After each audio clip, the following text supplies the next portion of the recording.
अधिष्ठाता महोदय, आज आपने मुझे महामहिम श्री राज्यपाल जी के अभिभाषण पर बोलने का अवसर प्रदान किया, इसके लिए मैं आपका आभार प्रकट करती हूँ। महामहिम राज्यपाल जी का अभिभाषण जो कि सरकार का प्रतिबिंब होता है। अफसोस के साथ मुझे ये कहना पड़ रहा है कि जहाँ पर ये अभिभाषण और सरकार के प्रतिबिंब की बात जो मैंने की धरातल और सत्यता से कोसों परे है। जहाँ पर बात हो रही थी बसों की हालातों को लेकर उत्तर प्रदेश में कि हमने बहुत अच्छा कर दिया, थाना और तहसील के लिए दिवसों के आधार पर निस्तारण जो है समस्याओं का त्वरित कर दिया गया। जहां बात की जा रही थी इजी गोइंग इजी डूइंग की, बात हो रही थी ऊर्जा के क्षेत्र में 24 से 20 घंटे बिजली देने की, बात की जा रही थी महिलाओं के सम्मान को बढ़ाने की, किसानों के हितों को देखने की, शिक्षा मित्रों, ग्राम पंचायतों अध्यक्षों को हिते की बात, युवा बेरोजगारों की बात की जा रही थी। लेकिन इन सब के प्रति जो कृत संकल्पितता इस सदन में अभिभाषण के तहत रखी गई, वो कहीं ना कहीं मैं पुनः कहूंगी कि ये अपने सत्यता के धरातल से कोसों परे है। जहां पर आज अमृतकाल का महोत्सव मनाया जा रहा है, अमृतकाल की बात कही जा रही है, मुझे तो ऐसा प्रतीत होता है कि अमृत सिर्फ नाम के लिए रह गया है, क्योंकि आज कहीं ना कहीं उत्तर प्रदेश में बढ़ती हुई बेरोजगारी, युवाओं में बढ़ती हुई महंगाई के लिए महिलाओं का उत्पीड़न और शोषण जो हो रहा है, किसानों के हितों की बात करने वालों ने आज कहीं ना कहीं छुट्टा पशुओं के तहत, गौवंशों के तहत किसानों को उत्पीड़न जो हो रहा है, जो उनकी फसलें बर्बाद हो रही हैं, जो मौतें हो रही हैं, जो हमारे अभिभावक बड़े अपने गाड़ी खून पसीने की कमाई से अपने बच्चों को पढ़ाने के लिए, बढ़ाने के लिए कि उनको कहीं रोजगार के अवसर मिलेंगे, उन बच्चों को बैरन लौट के आना पड़ता है। जब उनके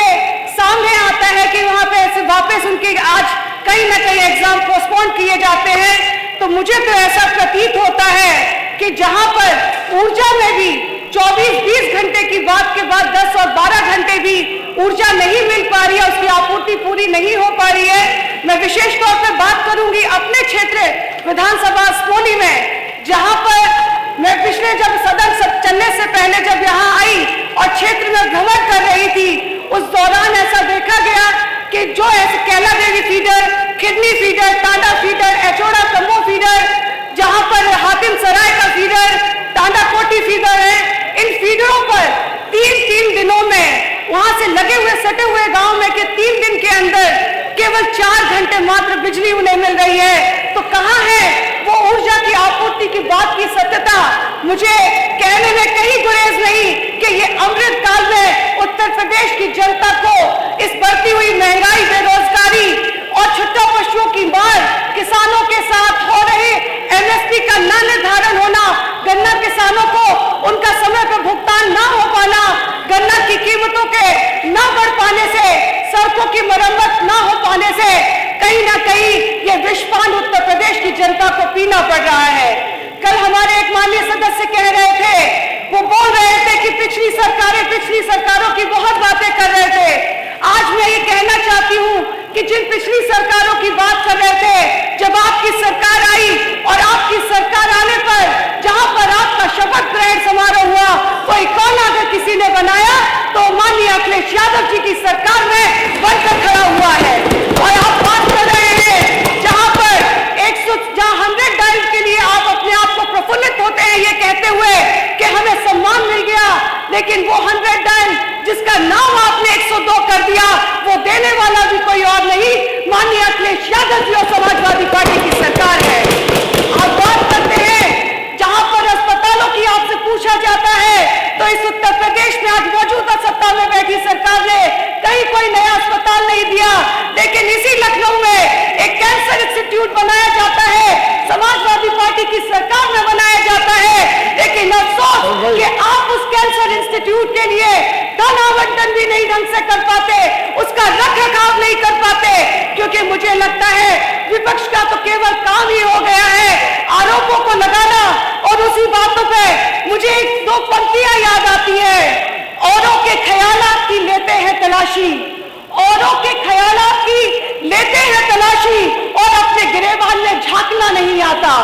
ये आपको सोचना चाहिए, क्योंकि आज मैं जहां जिस क्षेत्र से आती हूँ वो पूर्णतः ग्रामीण क्षेत्र है, जहाँ कोई नगर पंचायत नहीं, कोई नगर पालिका नहीं, और ऐसे ग्रामीण क्षेत्र में मैं भी एक किसान परिवार से आती हूँ और किसानों के दुख दर्द को हमने भी देखा है। आज किसान किस तरीके से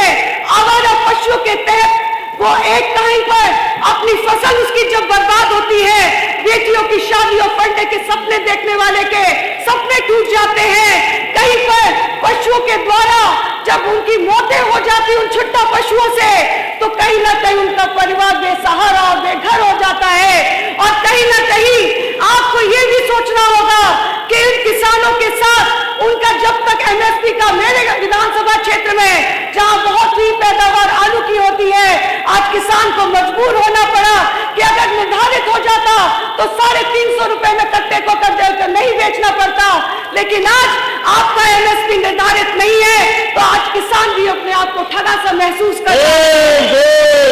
172 बिजली की आपूर्ति की जहां मैंने बात कही, मेरे ही विधानसभा क्षेत्र में जर्जर तारों की लाइनें हैं, जिसके लिए तमाम बार पत्राचार किया गया। शहबाजपुर कला ओबी जैसे गांवों में जहां पर इतनी तादाद में लोग हैं, तारों को बदलने की बात कही गई, लेकिन आज भी हमारे क्षेत्र में तार नहीं बदले गए। हमने पत्राचार के माध्यम से कई बार सरकार को अवगत कराया कि हमारे यहाँ असमोली 132 केवी का, चकरपुर में एक नए 250 केवी के बिजली घर की आवश्यकता है। 132 केवी का असमोली का बिजली घर, उसको उच्चीकृत किया जाए, खिडनी फीडर को उच्चीकृत किया जाए, टाटा फीडर को उच्चीकृत किया जाए। कमालपुर पर धन आवंटन पिछले 7 साल से नहीं किया गया है। तो ये सोचिए कि सरकार कहां चाहती है कि इस प्रदेश का विकास हो। अगर चाहते तो मैं आपसे कहना चाहती हूं कि बेरोजगारी की तरफ भी देखें, तो क्या कसूर है उन युवाओं का जिन युवाओं के सपनों को तोड़ने का काम किया जा रहा है। आपने रोजगार नहीं दिए,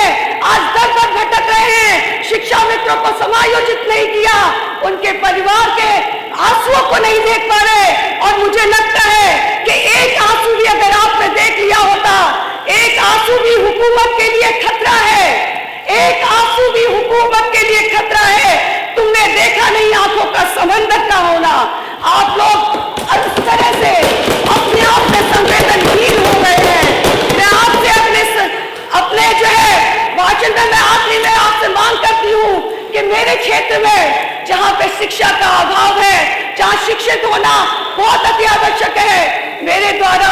असगरीपुर में एक पॉलिटेक्निक कॉलेज है, जिसके लिए बार बार मांग की जा रही है कि उसके लिए धन आवंटन करके शुरू किया जाए। शहबाजपुर कला का इंटर कॉलेज आज भी अधूरा पड़ा है। असमोली को तहसील बनाए जाने की मांग बार बार मेरे द्वारा उठाई जाती है, परंतु कहीं पर भी तहसील नहीं बनाई जा रही। जहां पर हमारे कैला देवी मुजाहिदपुर में बच्चियों को पढ़ने के लिए 15 और 20 किलोमीटर की दूरी तक कहीं कोई इंटर कॉलेज नहीं है, कहीं कोई डिग्री कॉलेज नहीं है। वहां पे मैं मांग करती हूँ कि मेरे क्षेत्र में बच्चियों के पढ़ने के लिए एक डिग्री कॉलेज की जो है देने का काम किया जाए। और साथ ही साथ सोलन, क्योंकि जहां एक तरफ आप कहते हैं कि युवाओं की प्रतिभाओं को खेल जगत में बढ़ाएंगे, तो मेरे द्वारा आग्रह किया जाता है बार बार, परंतु जवाब ना का आता है। अगर आपकी मंशा सही है तो सोलन में एक मिनी स्टेडियम दिया जाए, ताकि वहां के बच्चों की प्रतिभाओं को निखार कर उन्हें प्रदेश और देश के लिए आगे खेल जगत में बढ़ने का मौका मिले। मैं आपसे मांग करती हूँ कि हमारे यहाँ क्षेत्र में जो सड़कें हैं, जिन सड़कों को आपसे जोड़ने की बात सिरसी से खबूपुरा की सड़क हो, लहरा कमंगर से लेकर नसीरपुर तक की सड़क हो, 88 से किरानी दिलगोड़ा को जोड़ते हुए बरखेड़ा सोलन तक की बात हो मरम्मत की, फरीदपुर खुशहाल से रजपुरा मार्ग तक की सड़क की बात हो। और साथ ही साथ मैं आपसे मांग करती हूँ कि आप हमारे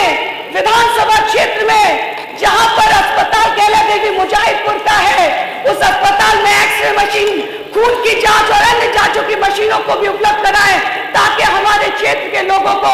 बाहर दूर संभल तक न जाना पड़े, बल्कि उनका इलाज वहीं पर हो सके। मैं आपसे आखिरी में यही कहना चाहूंगी कि एक तरफ जहां हमारे साथी जो साथ के हैं, उन्होंने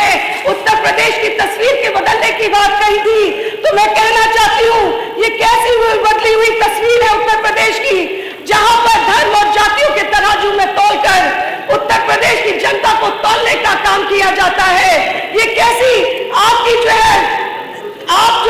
तरीके की तस्वीर बदलना चाहते हैं जहां पर बहनें और बेटियां तक सुरक्षित नहीं है। मैं आपसे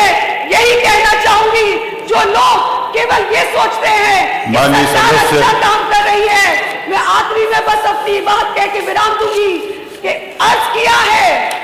तबाह होकर भी तबाही नहीं दिखती, अर्ज किया है